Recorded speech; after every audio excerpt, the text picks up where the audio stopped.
what are each of your full names and where are your families from? Okay. Your full name and your address, where it came from.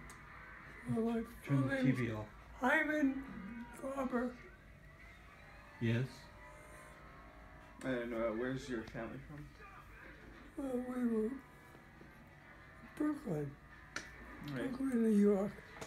All right. Turn the TV off. Please. Okay. Where were your parents from? From Europe, What part? Poland. Poland. Very good. All right. And what's your name? What's your full name and where's your family from? Lillian Garber. I'm from Brooklyn, New York. And my parents came from Austria and Poland. All right. What do you know of your family before they moved to America? Do you remember anything from your family in Poland? Not really.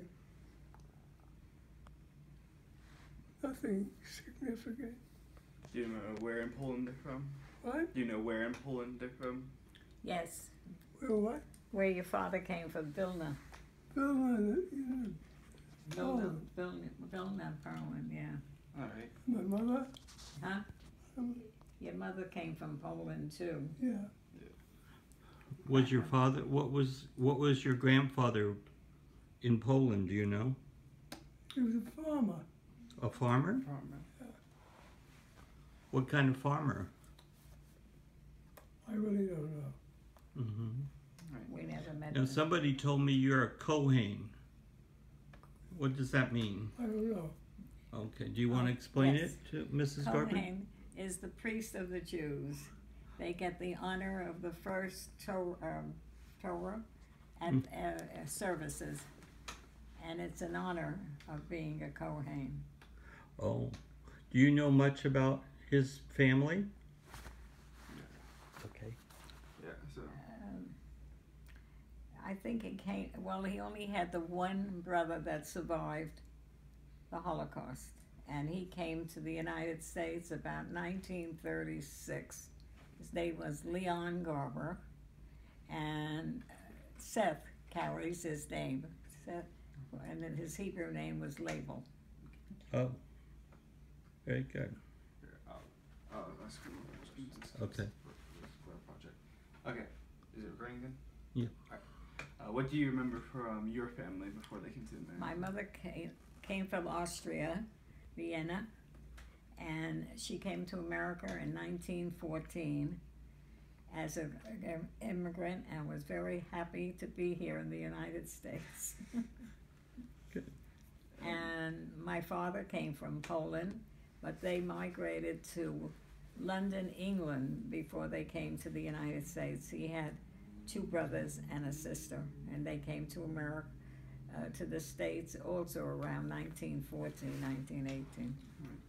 Do you know any details about your family's history in Austria or Poland?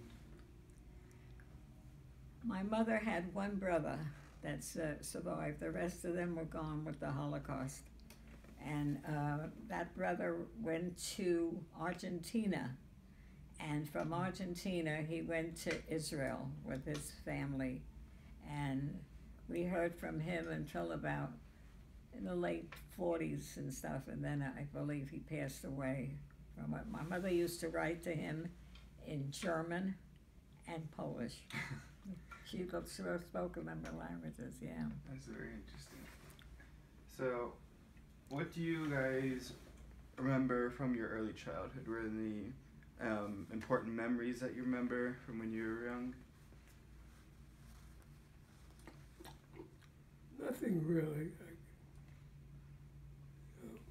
They lived in that, he grew up, he was born in New York City on the Lower East Side, and then they came to Brooklyn, New York, Williamsburg, Brooklyn.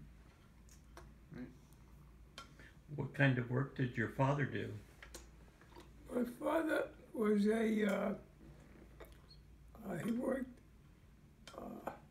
as a seamster in factories making clothing. And not clothes, slippers. slippers and shoes, leather, Wow. because the background of the family were leather tanners. Wow. And they made the boots for the army in Poland. Wow. Yeah, they were a quite comfortable family. Yeah. A very interesting short story. Uncle Neil met relatives. He did interviews, after the war years, and he met a rabbi that said that his grandfather was supposed to be brought to the United States just before the war, and he had a background of a Hebrew, to be a rabbi, but of course he never made it. The war came in. That was your grandfather. So, do you remember anything from your childhood in Brooklyn? My childhood. As I told you, my mother came from Austria, and her two American-born cousins. No, I'm sorry, aunt and cousins.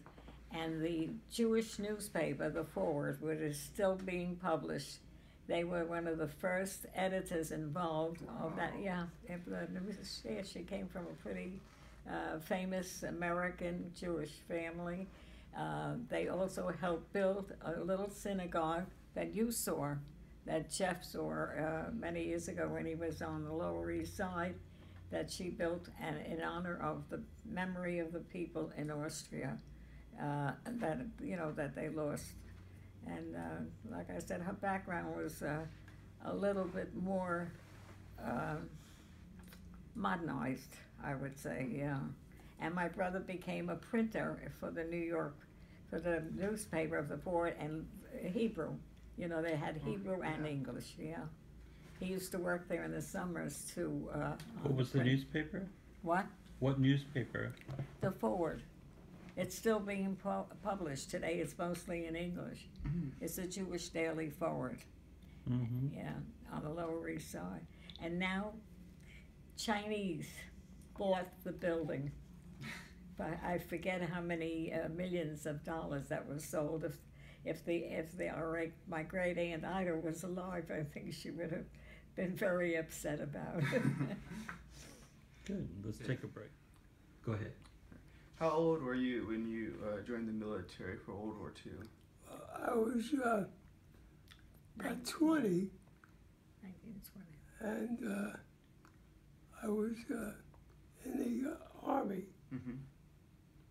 And actually, I got into the Air Force, the Army, and I was a mechanic, working on engines. One interruption. He wanted to be a pilot, but at the last moment they turned him down because of a bum eye, and that's how he became in the Air Force a mechanic. Yeah, mechanic. Were you drafted or did you voluntarily go? You were drafted. I was drafted. Let him in. What do you remember, or where were you deployed? Where did you serve? In North Africa, Italy. Italy. Yeah. What kind of planes did you work on? What? What kind of planes did you work on? Well, it was, we had bombers, B-52? 24. B-24s. B-24s. And I flew some. As you know, on the cruise. And what else you want to know about that?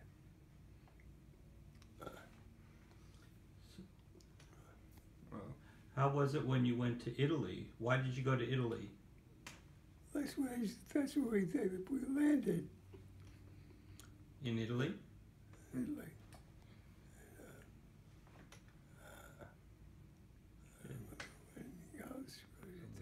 Go ahead. do you have any memorable experiences from the war?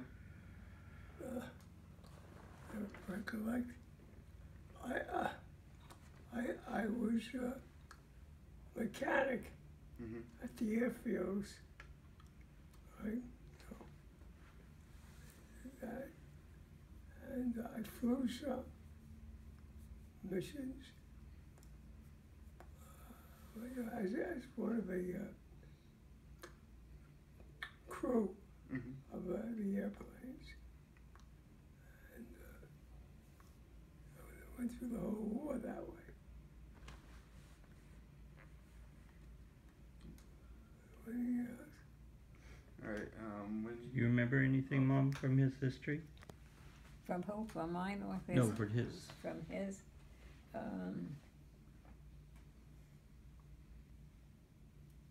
I know the fact that he didn't make pilot, thank God. Most of the crews that went out didn't come back. Yeah, that I remember that very vividly, yeah. my father said you were blessed by the Pope in Italy. Oh, he was blessed by Pope Pius XI. He was? Yeah, Pope Pius XI. the 11th, and had such a, Well, I can really remember. huh? Yeah. That's right. They did it, for everybody, Yeah. that were, not the religion. He was, I mean, that's what I heard, from different people that were Catholic people. Yeah. But Pope Pius XI, that was his name. Skinny under an Okay. The Pope that they have now. How was it? What? Changing engines. Well, it Was it was harder? heavy work. That was very highly technical. There were 5 of them that were involved, and we remained friends through mail. They lived all over the United States. And one that you were so close to was a fellow named Otto. And we used to hear from them very often until they passed away some years ago. How old is his dad? What? How old is he? Grandpa? Yeah. How old are you? I don't know. How old am I 53. now? 53. How old? 53. He's 53 now. I mean, 93. I'm getting it. Who's 93? You are. Wow. I'm okay. I think I like that year. Do you remember what it was like coming home from North Africa and Europe, coming home back from the war?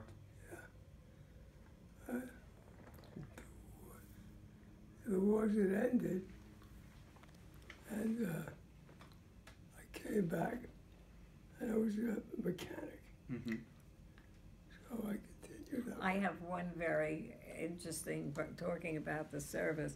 When he was leaving to go, our plane into the service, his brother's closest friend, who became a pilot, and his sister came to see him off, and Joel never made it. And he kept telling him, don't go for pilot. He told him that right away, Joel. He was such a sweetheart. I have pictures of him too. And he didn't make it. He didn't make it, no. So, now I'll ask you about what you remember from the war. What's So, that? What do you remember from the war back at home in the United States? What was it like watching, hearing about the news from what was happening in Europe? Well, we see. Oh, another interesting thing, to send mail, to write to him, and all. They called a thing called V-mail, V-mail, and it was like a postcard, and all you could write down, and he could not tell where he was. Mm-hmm. They held that pretty much secret, and the picture that I have that he sent for Valentine's Day, you probably saw it, and it showed the things from North Africa, so we knew where he was. Yeah, he did the drawing of it, right? I have it on frame. That's neat. So what was it like hearing about the news of what was happening from the fronts? They didn't tell us too much on Didn't it. tell you? No, they didn't say too much. No. Well, what was it like? What was the society like back in the U.S.? I can't hear. What was the society? What was the lifestyle in the U.S. during the war? The lifestyle? Was it like as it normally was, or was it affected by the war in some way? Yeah, oh, sure, yeah. They had, to get certain, you had to get stamps to get certain foods at certain times, you know, that they were, wouldn't run short of because they were sending stuff to the troops and stuff like that. It was very different because we heard Franklin Roosevelt was the president at the time, and everybody adored him, but he wasn't the greatest. That it came out years later that he turned back a ship that was loaded with immigrants coming into the United States that didn't make it. And a lot of them were from Poland and, you know, all the war-torn countries there, yeah. But my parents, and his parents, when he came to Williamsburg, Brooklyn, to go over the bridge, I think there were hundreds of people standing down at the front of the bridge. We were there like 6 o'clock in the morning, my father and my brother and my mom, to see this great president who wore a top hat and an open limousine. At those days, that's the protection that he had. And especially the Jewish people adored him. They did not know until years later that that happened with that one ship that was very publicized more now even, the different things that he didn't go for, whatever. But everybody in our town was pretty much Democrat. Now go ahead. So, Listen. when you had come back from war, what had changed from before you left? Well, you gotta realize I didn't have much of a life before the war. But after the war, I worked as a mechanic, aircraft mechanic.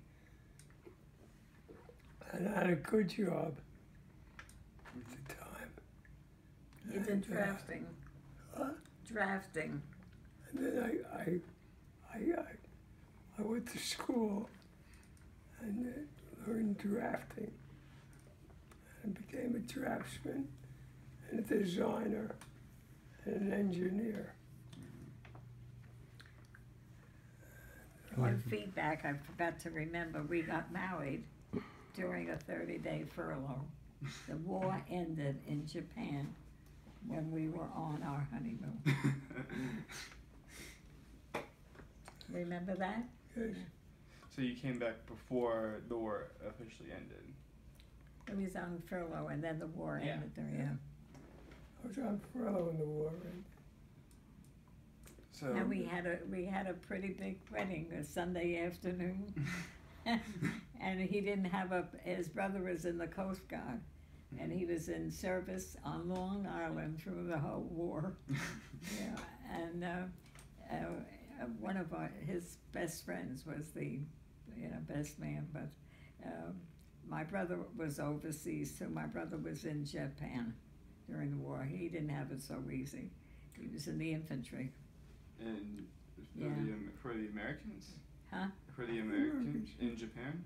Yeah. Oh, that was, yeah. Japanese, yeah. He was in Okinawa, my brother. Mm-hmm. So, what was it, how did the culture of Brooklyn change with the new influx of immigrants? Because all of New York just changed, it became so... Well, there was all new buildings. Everybody was building newer homes. And it was a good life. We started out in Brooklyn, and we moved to Queens that time. And the first apartment was a co-op with $150 down payment because he was a GI. We lived there for, I think, 5 years, and then we moved out to Greenlawn. That we stayed there for 40 years, over 40 years, yeah. We had a good life there, too. We were very lucky. Yeah. So... I was a senior design engineer. I went to school, before. And I worked as, a senior design engineer. What kind of things did you design? We designed for aircraft. and for some military. Name the name of the company you worked for. Tell them the name you worked for. Sperry. Sperry Gyroscope Company Mm-hmm. was the company. And where did you go to school at? Went to Stevens Institute. Where's that located? That was in New Jersey. Hoboken. And I got a degree in engineering there. So one of the stories my father's told me is that you had to engineer something to retrieve a bomb from the coast of Spain, which you got a letter from the president from, a handwritten letter from the I president. forget it now. You had to, so there was a bomb off the coast of Spain and you built a, some sort of device that went and retrieved it. Oh, retrieval, yeah. Yeah. I did. What else did you He design? won a number of higher medals at the company too. The stuff that he designed, and they were very impressed with him. In fact, his boss, we remained friendly with for many, many years after with him too. But he went out on a disability because of his heart. Mm-hmm. Do you remember designing any submarines? No. No naval stuff. It was all aircraft. Oh, okay. All aircraft. Okay. They Different made a- devices. They made a couple of parties for him in honor that they patent certain things. Wow. Yeah. We have some of the stuff I own. And Summer and Seth took home a lot of his drawings that he did after when he was on disability home. He went out at 50. What was life like in Williamsburg after the war?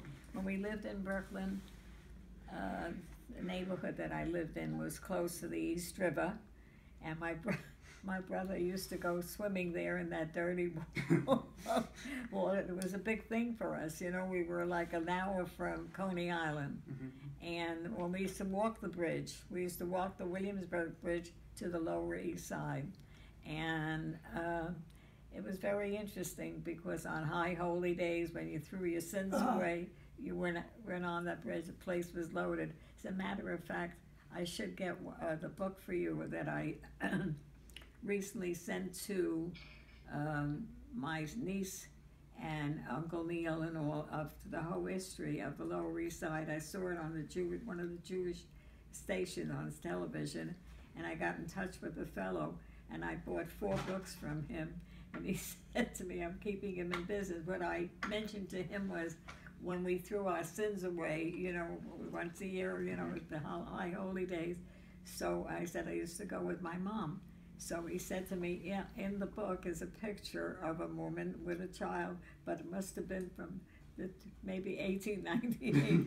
But it's a very interesting, I think you would enjoy seeing it because it's got a lot of history in it, telling you how a lot of these synagogues, before they became synagogues, Okay, were Jeff, churches, here's what I found. you know, that I didn't even know. Oh, Go I ahead. do. we had crowds of cliques. We had a club, my closest friends. she remembers more of these things. We called ourselves the 39ers. We were all of 17, 18 years of age. And he came from another group of friends, all guys, and they had the weirdest nicknames. He was called Ski Nose Johnson. Right? And then you had a friend who was a redhead, and they called him, and his last name was Green. They called him Yellow, Red, Green. I mean, they had some of the side. Even my wedding gown was rented. In those days, you couldn't get anything, you know, quick and stuff like that. So the guy had a big business going. I think it was $95 to rent it, and my mother wanted me to get the headpiece. He wouldn't sell it because he said he waits to the end of the war to sell it or go for more money. Dad, why don't you tell us about your mother, Sarah Garber? What about her? What about her? Was she able to read? right? No, Where did she come from? Williamsburg. From Poland? Yeah, but she Oh, was born in Poland, yeah. Poland. She was, What was your life like in Williams or in Brooklyn? Or just You're good. oh, do you have any experiences? Hold on, he's Stories. got to lie down. Can you get up there, Dad? Yeah, Okay, good. You're comfy. yeah. well, coming from two immigrant parents, schooling was very important to my mom and my pop.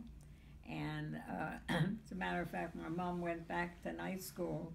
I mean, though she spoke English when she came to America, she was very lucky.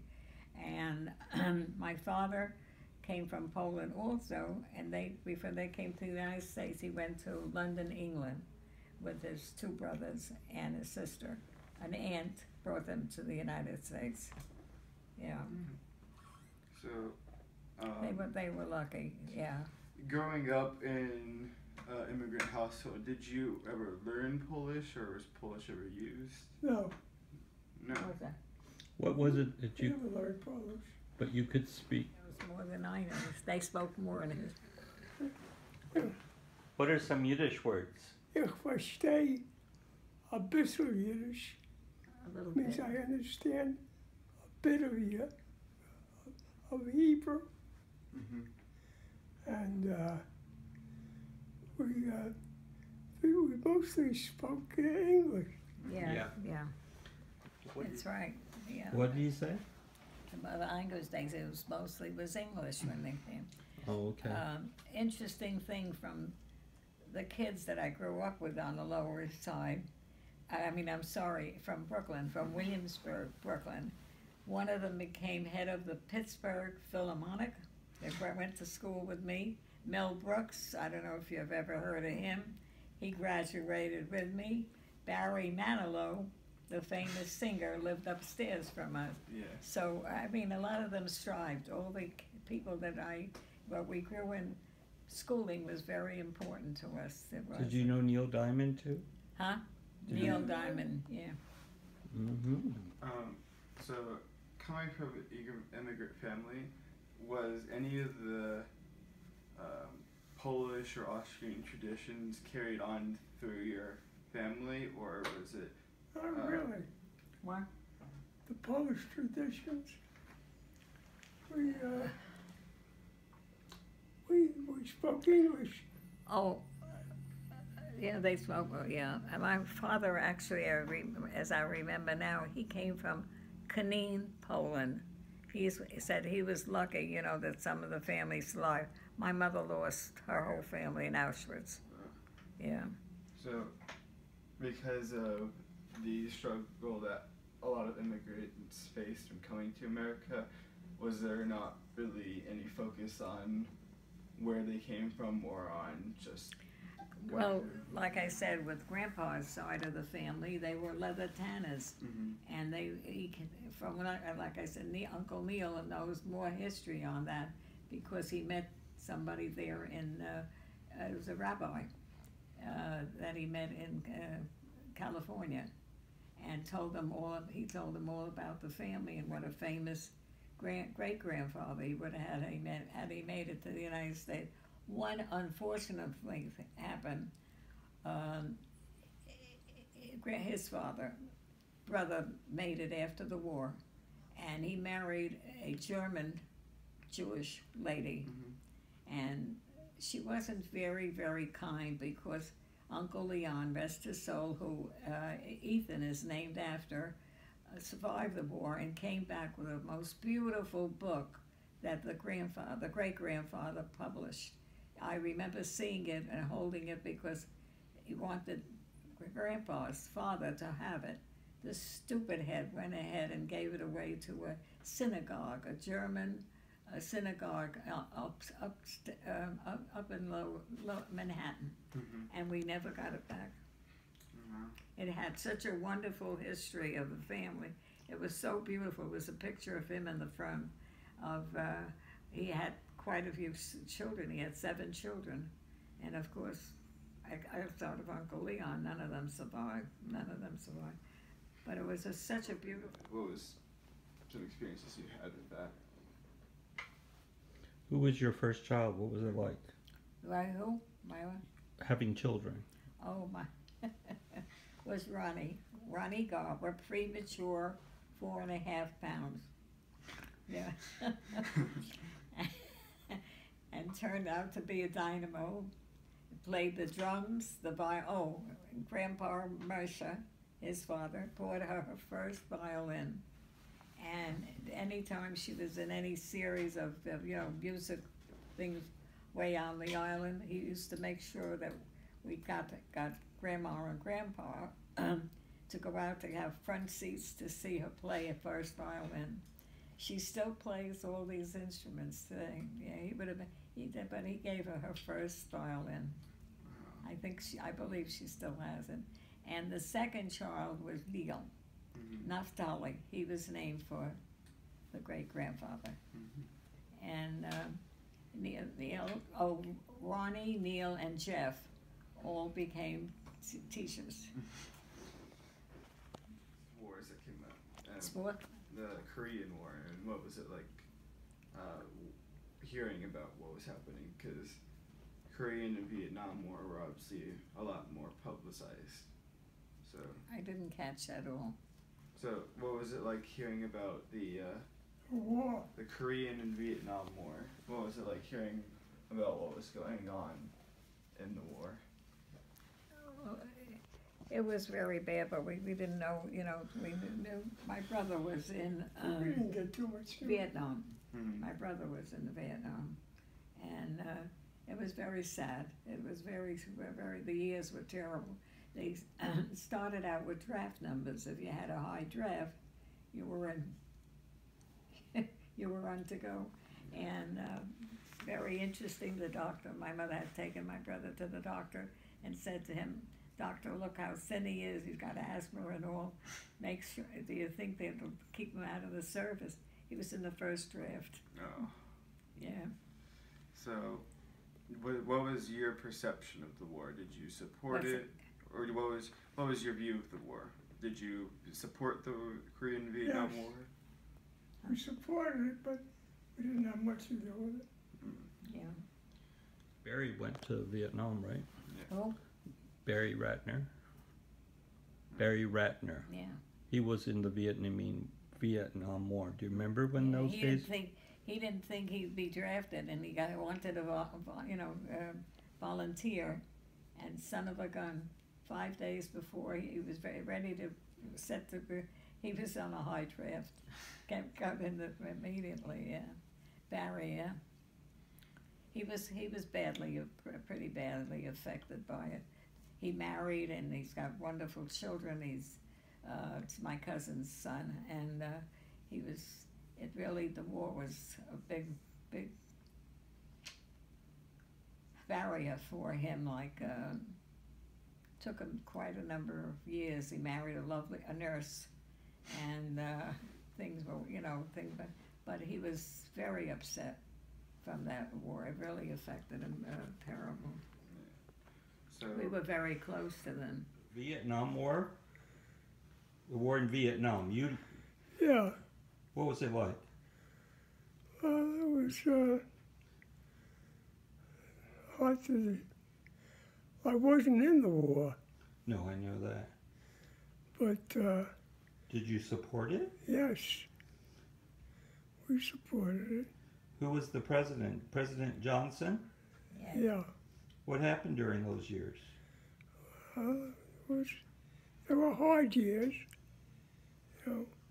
We gave everything we could to the service, to, the army. Yeah. During Vietnam War, President Johnson was there. A lot of protests. How did you feel about that? It was something that we shouldn't have been there. But did you still support it as Yes. you were in it? So, moving on to the next major event, the Cold War obviously was had a huge social impact in the 70s, 80s, and 90s. So how did the Cold War, the social tensions with us and the Soviet Union. How did that affect? A lot of protests. Yeah. What about Russia? Oh, Russia. Yeah. Forget it. Do you remember Khrushchev? Yes. Well, who was he? The Leader. huh? You remember Leader of Khrushchev? Russia. Yeah. The leader of Russia. What was he like? Oh, he was a strict dictator, Russia. and he ran the country. Do you remember when he came to New York? No. Yeah, he came to the United Nations and banged his shoe on the thing or something. Yeah, I don't remember that. Mm-hmm. So, how did the propaganda and tensions with the Soviet Union and Russia, how did that affect your lives? We We never- were we never- allies, Huh? and we were together with them in the war. Mm-hmm. We never liked Russia. No. They were our allies, Yeah. so we fought together, Yeah. our troops and their troops. So, furthermore, back at home with the Cold War, there was obviously threats of bombings and such from the Soviets. Did that change your lifestyle in any way? Did the concerns of what they could do change your lives at all? Or was it? Well, we became a little more educated on policies and politics. Mm-hmm. We were always registered Democrats. Well, maybe because we grew up in Brooklyn, and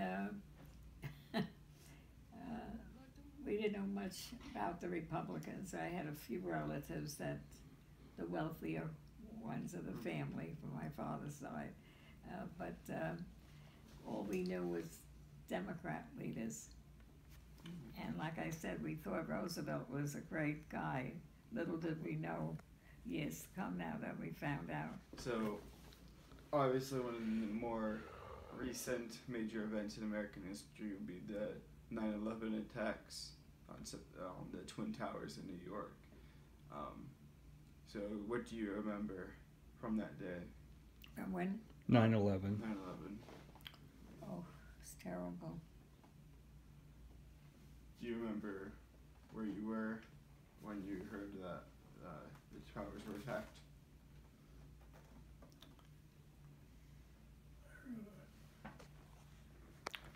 I do remember one incident. One of my closest friends here that in Miami, who was the president of Hadassah, and her son was killed waiting for an interview, 9/11. These kids that came in and shot him. And that was her 19-year-old son at the time. Yeah, it was just. Okay, go ahead. So, are there any other major events that occurred in your life that you'd like to tell, or that we covered? Were there anything else that? It's quiet. Well, like I said before, when we got married and the war ended, and we were in New Jersey on a honeymoon, and I still have the receipt of what they charged for the hotel, $60, and gave him a 10% discount because he was a GI. But the war had ended at 10 with, but he went back and he went to Salt Lake City, was it? Yeah, Salt Lake City, yeah. He was there in the service till he got out. But I didn't follow him, till he came home. How long was he in Salt Lake City for? You were there for quite a number of months, right? Yeah. But you, And I was all of 18 years old, you know, and my mother said it wasn't a good idea for me to go follow. How many years have you been married? 72. 72 years married? Yeah. Really? I don't remember that. Very good. Anything you want to say to your great-grandchildren? I love them all, and I've been very fortunate to have wonderful family, in-laws. We've been very grateful to be living here in the United States. Anything you want to say, Lyman? To your grandchildren? Your great-grandchildren, too. Very happy with them. Great family. Very lucky they all went in the right direction, That's right. right? Good. Take care. Okay. Go ahead. so are there any other major